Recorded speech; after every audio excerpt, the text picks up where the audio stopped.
Hello students, how are you all? I hope and I wish to God you all are very fine. I am Digvijay Singh. I will teach you maths of your class. The new topic is algebraic expression. In previous video I have taught about perimeter and area of rectangle, square, parallelogram, triangle, circle, and solve a lot of questions for you and for your practice. Now in this process I will discuss about a new chapter, a fantastic chapter, an important chapter, that is algebraic expression. Algebraic expression, जैसा कि नाम ही है algebraic expressions. Expressions क्या होते हैं? Expressions अलग अलग होते हैं. Expressions चेहरे का expressions, कोई अच्छा हुआ तो उसका एक्सप्रेशन, बुरा हुआ तो उसका expression. This is a life and life expression of life is very systematic power में. It is the very systematic power. Life में एक्सप्रेशंस का बड़ा महत्व है. एक्सप्रेशंस ऐसे होते हैं जो आपको बयां कर देते हैं, आपके बारे में बता देते हैं, सारी चीज़ें मैनेज कर देते हैं. ओके तो बेटा सबसे पहले हम इसकी डेफिनेशन पे ध्यान देंगे. डेफिनेशन क्या कहता है, और डेफिनेशन से ही लॉट ऑफ क्वेश्चंस इंक्रीज होंगे, उनको भी क्लियर किया जाएगा. लेकिन first of all you have to focus at the videos. Okay algebraic expressions,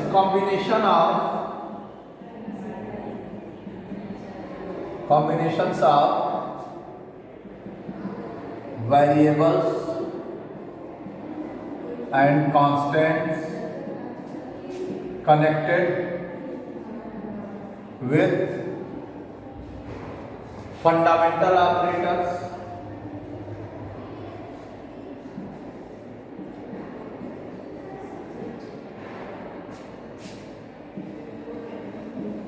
of maths,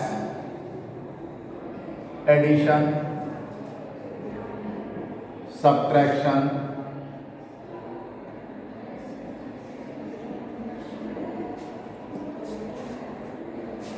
multiplication,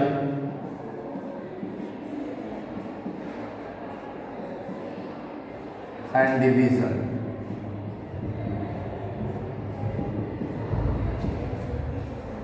The combination of variable and constant connected with fundamental operators of maths like addition, subtraction, division is called, and यहाँ पे भी लगा दीजिए, algebraic expression.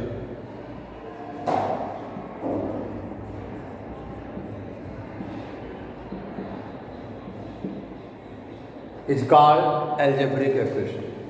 दिमाग में रखिए, the combination of variables and constant connected with the fundamental operators of maths like addition, subtraction, division and multiplication is called an algebraic expression. होता क्या है, कभी कभी लाइफ में हमें कुछ नहीं पता होता है लेकिन फिर भी हमें काम करना पड़ता है. तो वो क्या होता है, अंधेरे में तीर चलाना. सपोज मैंने आपसे कहा 5 adding a number, you don't know, I don't know, no one know about that, what is that number. 7 adding a number, you don't know, I don't know, no one know about that number, that is what is that number. कोई नहीं जानता कि वो number क्या है. तो ऐसे numbers को, इनको हम अननोन नंबर्स कहते हैं, और अननोन नंबर्स को रिप्रेजेंट करने के लिए हम सपोज करते हैं like that, let the number be x, let the number be p, let the number be l, let the number be m. Okay देखिए यहाँ से उन्हें हम क्या कहेंगे, यहाँ पे दो वर्ड आए हैं, वेरिएबल और कांस्टेंट. मैथ्स में होता क्या है, एडिशन, सब्ट्रैक्शन, डिवीजन, मल्टीप्लिकेशन. तो algebraic expression combination of variable and constants. तो variables and constant connected with, चाहे वो प्लस के अनुसार कनेक्ट हो, चाहे माइनस के द्वारा, चाहे मल्टीप्लाई के, चाहे डिवाइड के द्वारा. जैसे 3x square plus 5x plus 4, x plus 5 variable और कांस्टेंट, 3x माइनस 5, ये सभी अलजेब्रिक एक्सप्रेशंस. अब इनमें जो वर्ड आया है वेरिएबल और constant, we will discuss about variable. Variables क्या होते हैं? All the alphabets which are use in maths in a form of number, वे सभी अल्फाबेट जो मैथ्स में एक नंबर के रूप में यूज होते हैं वेरिएबल कहलाते हैं. ये तो एक अलग डेफिनेशन होगी. एक और डेफिनेशन जान सकते हैं आप, variables are unknown quantity which represent an unknown number. Variables are unknown quantity which represent an unknown number. मैंने कहा 5 एडिंग अ नंबर, कोई नहीं जानता कोई नंबर क्या है, तो हमने क्या किया, let the number be x, तो क्या हो गया x + 5। अब x की वैल्यू कुछ भी हो सकती है, 0 1 2 3 4 कुछ भी हो सकती है, लेकिन 5 अपने जगह पे स्थिर है। x की वैल्यू 0 होगी तो 0 + 5 5 हो जाएगा, x की वैल्यू 1 होगी तो 1 + 5 6 हो जाएगा, x की वैल्यू 2 होगी 2 + 5 7 हो जाएगा। आप देख रहे हैं 5 अपने जगह पे रिजिड है, x अलग अलग हो रहा है, कभी 1 कभी 2 कभी कुछ भी। तो जिस की वैल्यू फिक्स्ड नहीं होती है वो वेरिएबल होता है, और जिसकी वैल्यू फिक्स्ड होती है वो कांस्टेंट होता है। यानी all the numeric values are called constant. जितने भी न्यूमेरिक वैल्यूज होते हैं वो कांस्टेंट कहलाते हैं। ठीक है, तो variables are unknown quantity which represent an unknown number. Variables are unknown quantity which represent an unknown number. Okay, और constant all the numeric values are called constant. जितने भी न्यूमेरिक्स हैं 1 2 3 -1 -2 जो भी है ऑल द रियल नंबर्स तो सभी क्या है, कांस्टेंट। तो आपको वेरिएबल और कांस्टेंट समझ में आ गया। अब इसके बाद हम लोग बात करते हैं टर्म। टर्म क्या होता है, ध्यान से समझिए।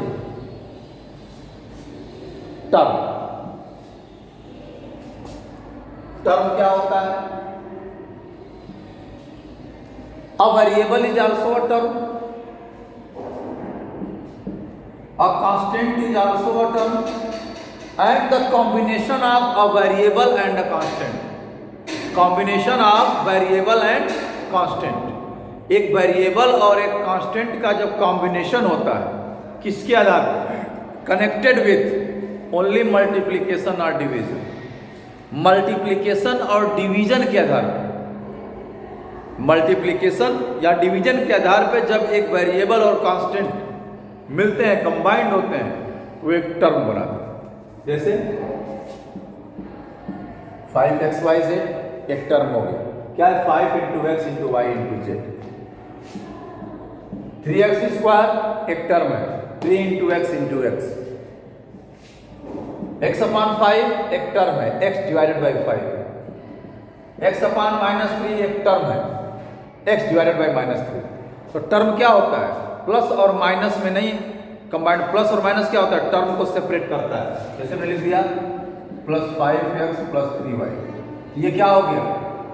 एक एक्सप्रेशन हो गया, और एक्सप्रेशन में 3 टर्म हो गए, एक टर्म ये, एक टर्म ये, एक टर्म ये। तो एक वेरिएबल अगर लिखा है वो भी एक टर्म होगा, कांस्टेंट है वो भी एक टर्म होगा, और या वेरिएबल और कांस्टेंट का जब कॉम्बिनेशन होता है केवल मल्टीप्लिकेशन और डिवीजन के आधार पे, तो एक टर्म बनाते हैं। ओके, और जो प्लस और माइनस होता है वो उनको सेपरेट करता है। जैसे यहाँ पे प्लस लिखा तो इनको 3 टर्म में सेपरेट कर दिया, ये ध्यान रखिएगा, ये टर्म होते हैं। अब एक वर्ड आता है कोफिशिएंट। क्या आता है बेटा? कोफिशिएंट। जैसे हमने लिखा है यहाँ 5xyz, ये एक टर्म है कोफिशिएंट। अगर हमने पूछा what is the coefficient of y, यानी किसका किसका मल्टीप्लाई हुआ है।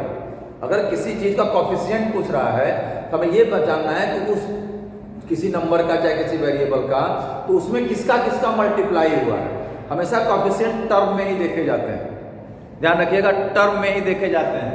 5xyz है, तो अगर इसमें y का कोफिशिएंट पूछा जा रहा है तो y को बाहर कर लीजिए, तो बचा क्या? 5xz, इसका कोफिशिएंट हो गया। z का कोफिशिएंट पूछ रहा है, z को बाहर कर लीजिए, बचा क्या? 5xy। x का कोफिशिएंट पूछ रहा है, x को बाहर कर लीजिए, 5yz इसका कोफिशिएंट होगा। अब इसका अगर न्यूमेरिक कोफिशिएंट की बात करता है तो जो नंबर होता है वही न्यूमेरिक कोफिशिएंट होता है। Numeric coefficient of this 5। अगर लिखा है -xy, what is the numeric coefficient of this term? इस टर्म का न्यूमेरिक कोफिशिएंट क्या होगा? तो -1 होगा, क्योंकि 1 is the factor of all the number. 1 जो होता है सभी नंबर का फैक्टर होता है। 1 जो होता है वो सभी नंबर का। अगर xy का कोफिशिएंट न्यूमेरिक निकालना है तो 1 हो जाएगा। वैसे x का कोफिशिएंट y, y का कोफिशिएंट s और न्यूमेरिक कोफिशिएंट 1, ये तरीका होता है। तो ये हो गया कोफिशिएंट। अब इसके बाद हम बात करेंगे आपसे लाइक एंड अनलाइक टर्म्स। ध्यान दीजिएगा, क्लास में जब मैं पूछता हूं बच्चों से what is the value of 5x + 4y, रख देते, अरे सर क्या बात करते हैं, 9xy हो गया, मतलब बेइज्जती हो गया आपको यार, ये सर ऐसा क्वेश्चन पूछते हैं आप, इतना इजी क्वेश्चन सर कैसे पूछ लेते हैं आप। वो चिल्ला चिल्ला करते हैं 5x + 4y = 9xy, sir 9xy जब करेक्ट है सर 100% कॉन्फिडेंस के साथ, बट आपको पता होना चाहिए कि ये रॉन्ग है। जिस कॉन्फिडेंस के साथ ये सही आप समझ रहे हैं, उसी कॉन्फिडेंस का बता रहा हूं कि रॉन्ग है। क्यों? क्योंकि ये अनलाइक टर्म्स है। तो like and unlike terms, like terms और अनलाइक टर्म्स, दैट्स समझिए। Two or more terms having the same algebraic terms. Two or more terms having the same algebraic part. जैसे 5xy minus 3xy 4/3xy, ये सभी like terms हैं। क्यों?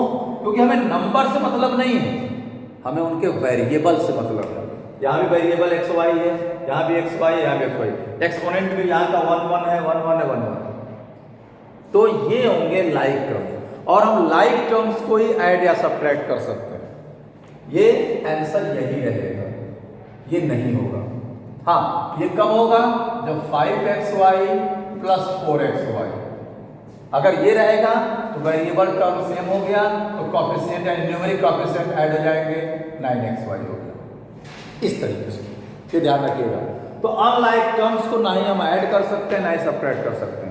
Multiply divide तो कर ही सकते हैं भाई, उसी टर्म में आएगा भाई। डिवाइड करेंगे 5x/4y हो जाएगा, लेकिन मल्टीप्लाई करेंगे 5 + 20xy हो जाएगा।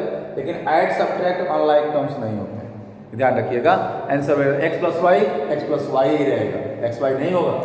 अनलाइक टर्म्स जैसे मैंने लिखा है 5x² y - 3xy² 4/3xy, ये सभी क्या है? अनलाइक टर्म्स है। क्यों? सब में भले xy नजर आ रहा है, लेकिन सबका एक्सपोनेंट अलग अलग है। यहाँ x⁻2 है, यहाँ x⁻1 है, और यहाँ भी x⁻1 है। तो ये x के अकॉर्डिंग है, लेकिन यहाँ y⁻2 है, यहाँ y⁻1 है, यहाँ y है तो यहाँ y⁻2 है। All are unlike terms having different algebraic parts. जो एल्जेब्रिक पार्ट होता है इनको कहते हैं, क्या कहते हैं? लिटरल पार्ट और एल्जेब्रिक पार्ट, लिटरल पार्ट और न्यूमेरिक पार्ट। तो इसको लिटरल पार्ट कहें चाहे एल्जेब्रिक पार्ट कहें, यानी कि जो वेरिएबल पार्ट्स हैं वो सेम अगर होंगे तो वो लाइक टर्म्स हुआ, और वो डिफरेंट अगर हो गए तो वो अनलाइक टर्म्स हो गया। और अनलाइक टर्म्स को हम ऐड सब्ट्रैक्ट नहीं कर सकते, ये ऐसे ही रहेगा। लेकिन अगर इनको हम ऐड सब्ट्रैक्ट करें, ये एक सिंगल टर्म में आंसर आएगा। ये हो गया कोएफिशिएंट। आई होप आपको सारी चीजें क्लियर हो रही होंगी। मैंने आपको एल्जेब्रिक एक्सप्रेशन बताया, टर्म बताया, कोएफिशिएंट बताया, लाइक एंड अनलाइक टर्म बताया। इसी का इसमें गेम है और कुछ है नहीं। आई होप आपको समझ में आ रहा होगा। एक एक चीज समझते जाइए, और जब तक आप समझने की कोशिश नहीं करेंगे कुछ होगा नहीं। अब इसके बाद हम लोग बात करते हैं पॉलिनोमियल। ध्यान दीजिए, पॉलिनोमियल वो भी एक एक्सप्रेशन ही होता है, एल्जेब्रिक एक्सप्रेशन ही होता है। पॉलिनोमियल, पॉलिनोमियल आगे जब आगे क्लास में जाएंगे, 9th 10th में जाएंगे, तो आप पॉलिनोमियल इन वन वेरिएबल मिलेगा, उसमें आपको अच्छे से पढ़ना होगा। यहाँ पॉलिनोमियल मतलब इतना समझिए, केवल पॉलिनोमियल समझिए, an algebraic expression having the exponent of the variable is always a whole number. An algebraic expression having the exponent of the variable is always a whole number, वो पॉलिनोमियल होता है। यानी किसी भी वेरिएबल का exponent ना तो negative होगा ना तो फ्रैक्शन में होगा, वो हमेशा होल नंबर में होगा। ये ध्यान रखिएगा। पॉलिनोमियल। अब term, name of polynomial, name of polynomial. अगर टर्म 1 है, नंबर ऑफ टर्म्स, नंबर 1 है, उसको कहेंगे मोनोमियल। क्या कहेंगे उसको? मोनोमियल। अगर टर्म 2 है तो बाइनोमियल। टर्म 3 है, ट्राइनोमियल। टर्म 4 है, क्वाड्रिनोमियल। टर्म 5 है, पेंटानोमियल। टर्म 6 है, हेक्सानोमियल। टर्म 7 है, ऑक्टानोमियल। ऑक्टानॉमियल, ऑक्टानॉमियल मतलब हेप्टानॉमियल, ऑक्टानॉमियल, नोनानॉमियल 9 टर्म्स, डेकानॉमियल 10 टर्म्स। तो इनफाइनाइट टर्म्स नहीं होगा, पॉलिनॉमियल में कभी भी इनफाइनाइट टर्म्स नहीं होता है। तो पॉलिनॉमियल को आप कैसे समझ सकते हैं? An algebraic expression having the exponent of the variable is always a whole number. किसी भी वेरिएबल का जो एक्सपोनेंट होगा वो नेगेटिव नहीं होगा और फ्रैक्शन में नहीं होगा, वो एक्सपोनेंट अंडर रूट में नहीं होगा, सॉरी वो वेरिएबल अंडर रूट में नहीं होगा। जैसे अंडर रूट एक्स लिखा हुआ है ऐसे नहीं होगा, लेकिन अंडर रूट एक्स स्क्वायर होगा, क्योंकि अंडर रूट एक्स स्क्वायर की वैल्यू एक्स हो जाएगी। जानेंगे, खैर इसके लिए आपको नेक्स्ट क्लास में पढ़ना पड़ेगा, इतना जानिए। तो 1 टर्म है मोनोमियल, 2 टर्म है बाइनॉमियल, 3 टर्म है ट्राइनॉमियल, 4 टर्म है क्वाड्रिनॉमियल, पेंटानॉमियल, हेक्सानॉमियल, हेप्टानॉमियल, ऑक्टानॉमियल, नोनानॉमियल, डेकानॉमियल, दैट इज ये होता है पॉलिनॉमियल, ठीक है ना। एल्जेब्रिक एक्सप्रेशन का ही एक पार्ट होता है। तो इस तरीके से आप इसको करिएगा। हम 12.1 एक्सरसाइज करा रहे हैं, अच्छे से करते रहिएगा बेटा, क्योंकि जब तक आप कुछ कोशिश नहीं करेंगे कुछ नहीं होगा। हमारी मेहनत बेकार हो जाएगी अगर आप कोशिश नहीं करेंगे।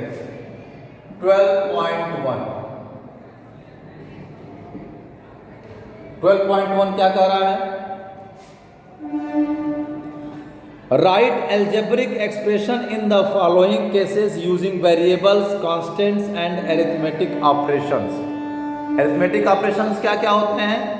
जो मैंने बताया ना, फंडामेंटल ऑपरेटर्स ऑफ मैथ्स, इसको हम अरिथमेटिक ऑपरेशंस कहते हैं। Plus, minus, divide and multiply, addition, subtraction, division and multiplication, ये होते हैं अरिथमेटिक ऑपरेशंस। तो पहला है फर्स्ट का फर्स्ट क्या कर रहा है? Product of a number x and y is subtracted from 5। x और y का प्रोडक्ट 5 में से सब्ट्रैक्ट हो रहा है, तो क्या हो जाएगा? 5 minus x y, subtracted from 5। तो फ्रॉम का मतलब 5 में से x और y का प्रोडक्ट है, 5 minus x y. The product of numbers x and y subtracted from 5 minus x y. Second क्या कह रहा है? 1/3 of the product of number mn। तो 1/3 1/3 mn, 1/3 m और n के प्रोडक्ट का 1/3 यानी 1/3। Okay. Twice the product of number a and b subtracted from sum of number a and b। ध्यान दो बेटा, twice the product of number a and b, a और b का twice क्या हो जाएगा प्रोडक्ट का? ध्यान दीजिए, थर्ड। a और b का twice 2ab, a plus b में से सब्ट्रैक्ट हो रहा है, a plus b minus 2ab हो जाएगा। यही क्वेश्चन कर रहा है, twice the product of number a and b subtracted from sum of number a and b। Subtracted from sum यानी कि a और b का प्रोडक्ट का ट्वाइस उनके सम में से सब्ट्रैक्ट किया जा रहा है, a plus b minus 2ab हो गया। फोर्थ क्वेश्चन क्या चिल्ला कर रहा है? Subtracting 7 from 3 times of x square. तो एक्स स्क्वायर का 3 times 3x square minus 7। Subtracted 7 from 3 times of x square, 3x square minus 7 हो गया। इसका फिफ्थ एंड लास्ट क्या कह रहा है? Number 9 added to 5 times the product of number p and q। Number 9 added to 5 time the product of number p and q। तो number 9 added to 5 times 5pq plus 9। सीधे से question है, मैंने p और q का product pq हो गया, 5 times 5pq हो गया, 9 एडेड हो गया, प्लस 9 हो गया। इस तरीके से क्वेश्चंस आपको लगाने हैं, कुछ है नहीं इसमें, सारी चीज़ें आपके सामने हैं। इसके बाद इसमें कुछ है नहीं। Identify terms which contains x square and give the coefficient of x square. तो टर्म्स में आपको ध्यान देना है क्या है कैसे है। क्वेश्चन नंबर 2, ठीक है, क्वेश्चन नंबर 2 का फर्स्ट क्या कह रहा है? 5 minus Z square, 5 minus Z square. तो आपको अगर कोफिशिएंट ऑफ एक्स स्क्वायर पता करना है, हमें और से मतलब नहीं, हमें उस टर्म पे ध्यान देना है जहां पे एक्स स्क्वायर हो। अब ये टर्म हो गया माइनस जेड स्क्वायर। टर्म क्या हो गया? Identified term. टर्म विच है एक्स स्क्वायर और कॉफिशिएंट।